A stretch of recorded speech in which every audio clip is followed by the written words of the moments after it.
Dizzily, I look up at the window, wondering if Kudzu is there, and if he can see me. I reach towards it, but that's when I'm being dragged again, and I land painfully on the first step. I gasp and turn sideways so that Brian drags me clumsily down the rest of the steps. My spine isn't taking the rest of the corners. It's dark, and the air turns cool and musty. We finally reach the bottom of the steps, pain pulsing at various points on my body from the rough handling. Brian starts dragging me again, and I finally realize that he's going to have me trapped again. He'll do whatever his sick mind thinks up, and there won't be anybody there to stop him. No. I moan and try to grab something, anything to stop me from being pulled deeper into the basement. My hand manages to latch onto a wooden beam next to the stairs. Brian grunts as my body is snapped into full extension, and we're brought to a halt. Come on, let go! I keep clinging to the beam, imagining that at any moment Kudzu is going to come running down the stairs, gun in hand. That comes to an end as Brian kicks me in the chest, and I let go with a wheeze. You know, you're the one making this hard on yourself. He starts dragging me again as I curl up and cradle my chest, vaguely hoping that he'd given me a heart attack and I'd be free from all of this. I swear to God, if you're lying to me, Leo, I'm gonna paint the ceiling with your fucking brains. Why am I still here if someone came in to save me then? The sound of Leo's voice has me snapping my eyes open again.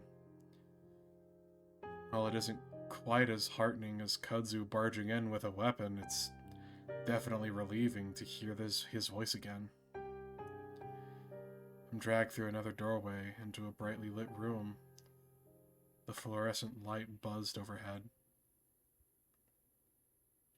As I come to a stop on the cement floor, the room goes quiet, and I squint against the sudden light. The walls on all sides are covered in shelves that are filled with silver and tins and soup cans. A storage room of some kind. Duke is standing in the middle of the room next to a metal chair, staring at me. In that chair is Leo. His arms are down at his sides, and I can see that they're both handcuffed to the sides of the chair. His feet are similarly strapped to the chair's legs. His face is one of shock as he also stares at me open-mouthed. I stare back, even feeling weirdly self-conscious as everyone watches me. Duke breaks the silence. I knew it! Duke is snarling, but it's not at me. Instead, he's looking at Brian, his lips drawn back as he growls, "This is what fucking happens!"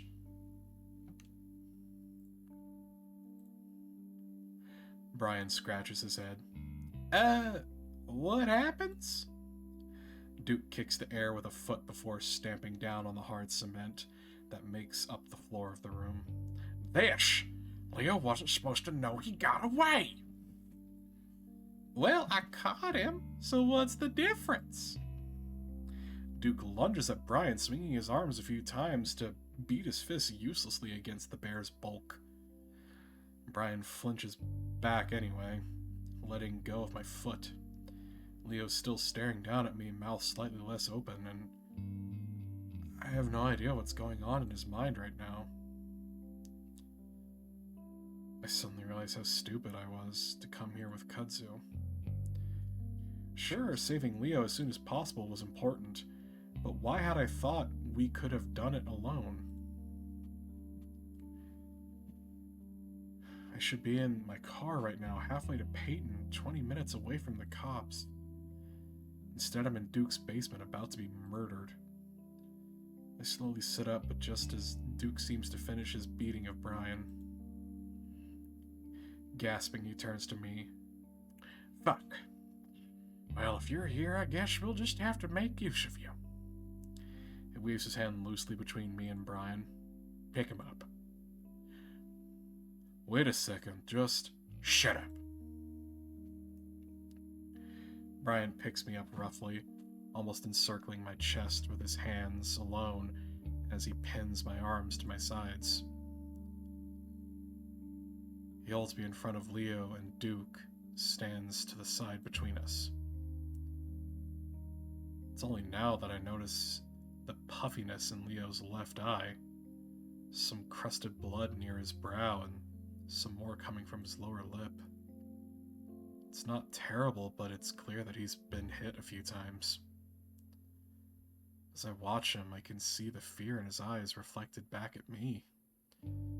That alone scares me more than the situation we're in. Not smirking anymore, are you?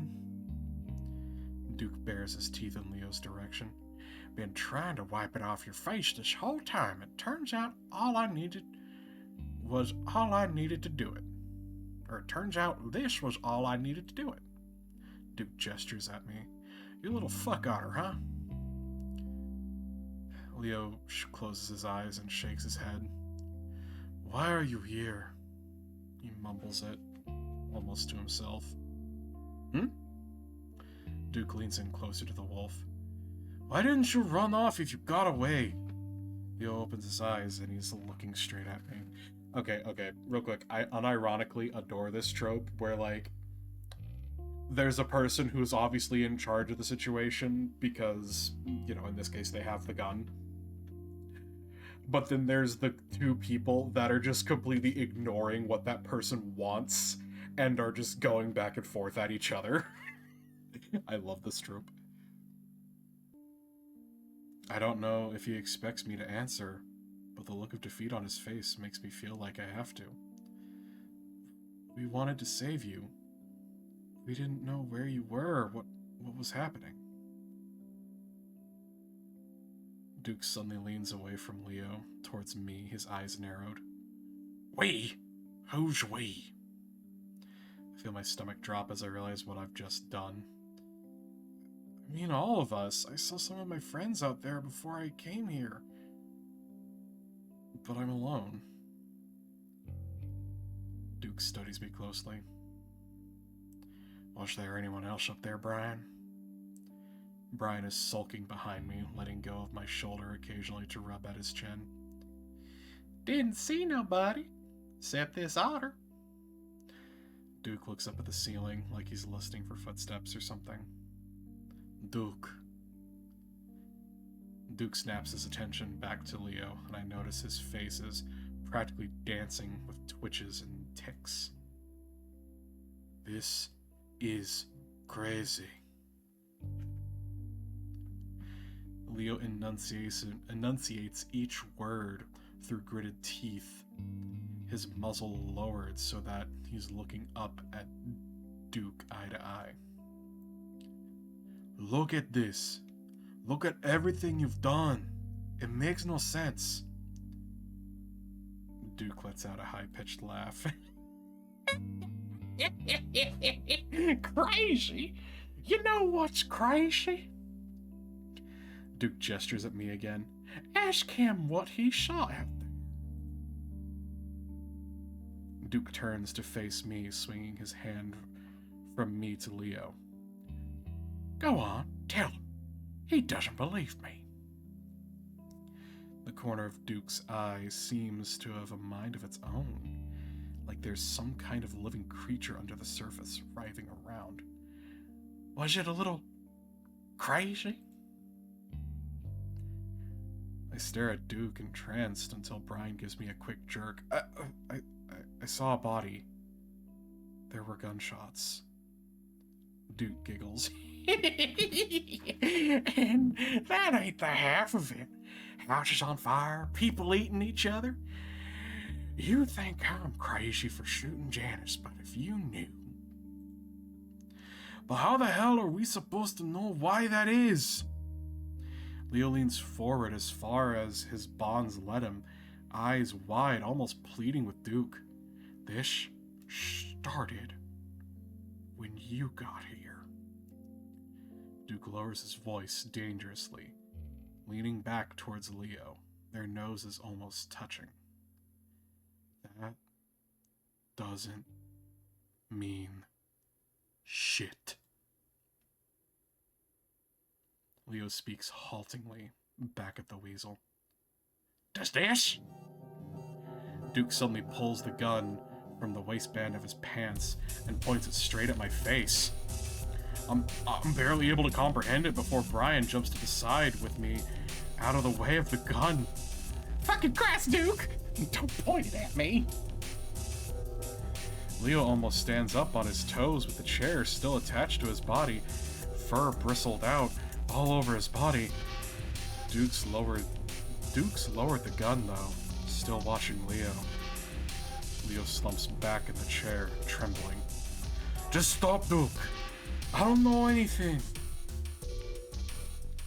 Duke stares for a moment at the wolf, frowning. Then he looks down at his gun, as if contemplating something. Slowly he looks at me, and then points the gun at Leo's head. My heart jumps into my throat, and Brian has to hold onto me as I try to hold out my hands. Wait, what are you doing? Maybe it's just you, Otter. What? It's you I was seeing before you got here, and it was you I saw sneaking around at night. What the hell are you talking about? I feel myself start to panic as I see Duke's finger tighten up around the trigger. I don't know what's happening. Leo's doing his best to keep his head out of the line of fire, leaning his head as far to the side as he can. Duke doesn't seem to be paying attention to him, though, instead keeping his eye on me. Just explain to me why you think it's me. Maybe I can help. That seems to get some sort of reaction out of Duke as he lowered the gun just a bit. The problem now, though, is that it's pointed at Leo's chest. And there's no way he can dodge that. Duke is studying me closely, as if trying to figure out what to say. You know this has happened before. My mind races. The mass hysteria thing, like 100 years ago. Yeah, that's right. Gee, how do you know that? He looks closely at me, but I'm relieved as he finally takes the gun away from Leo to be pointed at the ground. I did some research before coming here. I'm doing a news story on Echo for school. Duke is still eyeing me suspiciously. So you know about the murder. I try to think back to my research about what exactly happened. It was a while ago now, and I'd planned to fill in the gaps when I got back to Pueblo. Kind of. It happened in the mine. Yeah, it did. And then people went nuts. I wait, but Duke doesn't go on, filling the air with awkward silence. I can see Leo's head looking back and forth, probably trying to come up with a way to get out of this. I hope he's figuring something out, because I have no idea how we're going to do that.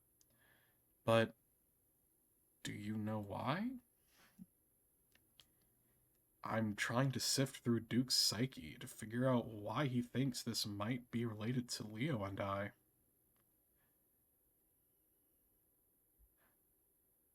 That would be Leo and me, sir. Duke's breathing has leveled off with his calmness. There's a feeling that we've managed to ride out the storm. My grandpappy lived through it all and stayed in town after. Oh? I notice Leo's not looking around anymore. Instead, his eyes are trained on the door behind me and slightly to my right. I want to look back, but Duke seems distracted right now, so I try to keep him engaged. Yeah, it happened weeks after the body was found, sort of built up till all hell broke loose. Leo nods his head slightly, eyes still on the door, and my heart leaps in my chest as I realize what might be happening. Do you do you know why that was? Duke shakes his head. There's something bad in this town. The earth's bad, the air's bad. Everything's tainted. So, you think something's in the air or water or something? I lean a bit to the left to try to keep Duke's eyes on me away from Leo or the door. I don't know about that, but my grandpappy thought that because they didn't catch the murderer, it planted some seeds in the bad dirt. Duke looks at the ceiling. And grew something terrible. Wasn't till they killed the guy that did it that it stopped. That's news to me. I didn't read anywhere that the murderer had been caught. So I don't know much about the original intentions of Smoke Room, and for those of you that don't know, it's no longer canon to Echo because of a whole lot of drama bullshit. But that's interesting to know that that tidbit comes out here. Hmm. Hmm. Mighty interesting indeed.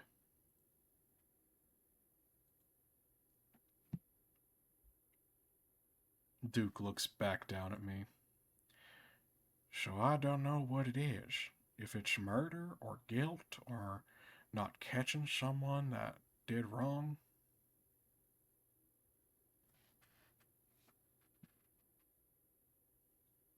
I know this is important that Kudzu is about to burst in and be a fucking awesome action hero, but like, that is an interesting bit of information to consider.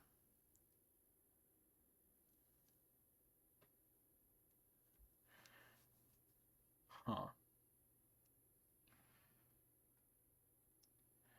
I hear the softest sound of a footpad against the floor behind me and pray that none of the others did. But it started when you got here, so you gotta forgive me for wondering if one of you did something bad. Duke starts to raise the gun again and brought that guilt back to this poisoned land to grow the seeds again. Duke doesn't sound like himself at all, not even his recently crazed self. Still, though, I don't want to admit it. I start to have an idea of what Duke might be getting at. How this all fits into our history. What was that kid's name a while back that died in the lake? He wasn't murdered. You sure about that? Yes! But I'm not. Am I? I swallow hard, or that some of the pieces don't fit, despite how disturbing the implications are. But that was years ago. Why didn't it start then? Why now? Duke shrugs. Maybe you wasn't guilty till now. Maybe kids don't understand what they've done. Maybe it's 'cause you left and it made it angry.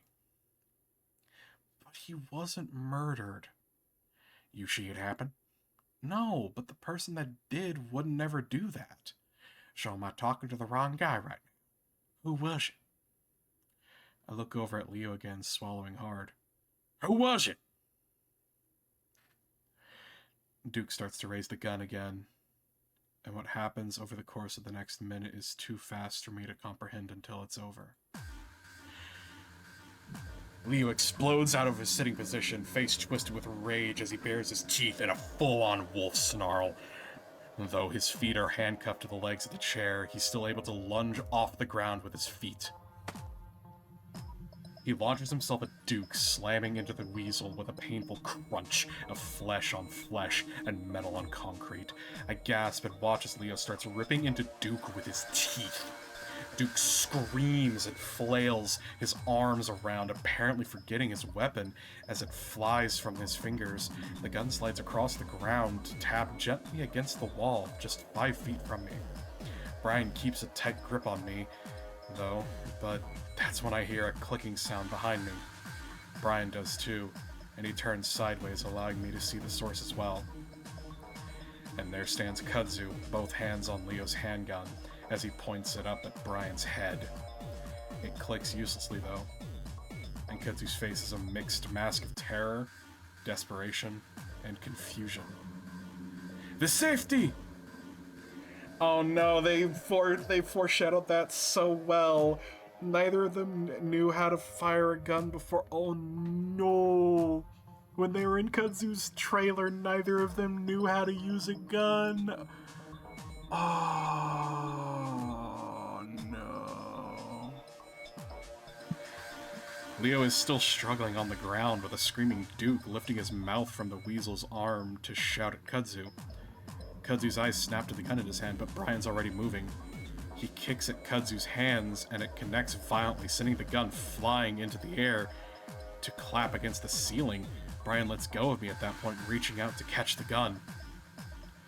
Oh shit. Oh shit.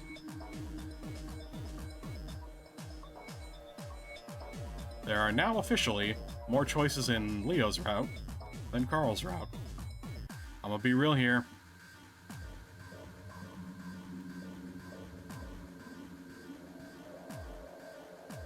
So it's going up in the air. Brian's twitchy. I think we go for Duke's gun. Nobody's looking at that gun. Because no one's fighting over Duke's gun, I realize that might be my best chance. I lunge in the opposite direction. Clumsily, I scoop up the weasel's gun, turning it over in my hands until I'm holding it the right way. Brian! Brian, my gun! Leo's still tearing away at the weasels as Duke holds them up in defense. I turn around, crouched back against the wall as I see Brian standing over a downed Kudzu. I can only pray that he hasn't killed him. I point the gun at Brian just as he turns around to face me. Seeing that he's about to get shot, the bear lunges at me, his massive paws stretching out towards me. Luckily for me, the gun is loaded.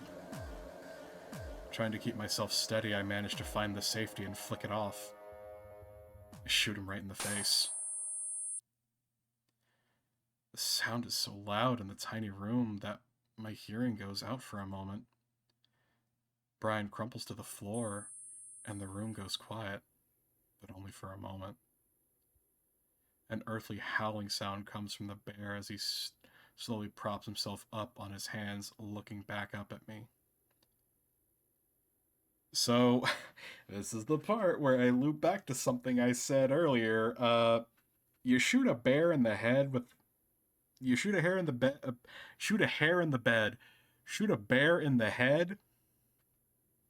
You're probably just gonna piss it off. For a moment, I wonder if the evil powers of Echo have brought him back to life somehow. But no, there's a bloody hole just above his blunt nose. I can see the white of bone peeking through the red. Somehow the bullet hadn't even pierced his skull. Bear skulls are exceptionally dense, my dude. You have pissed him off. Shakily, I raise the gun again, but Brian rolls away to the door, and with speed that shouldn't be possible for a bear his size. He's gone. I stare for a moment, wondering if I should run after him, but a snarl next to me... I'm gonna assume that's supposed to be has me pointing the gun at Duke instead. Leo's still tearing into his arm as Duke hollers at the top of his lungs, trying to cover his face. Leo, stop. I've got the gun on him. Leo looks up at me with his wild eyes, pausing for a moment before slowly letting go of the mustelid's arms, bloody drool hanging from his chin. Serious moment? Crazy moment? Leo, that's kinda hot.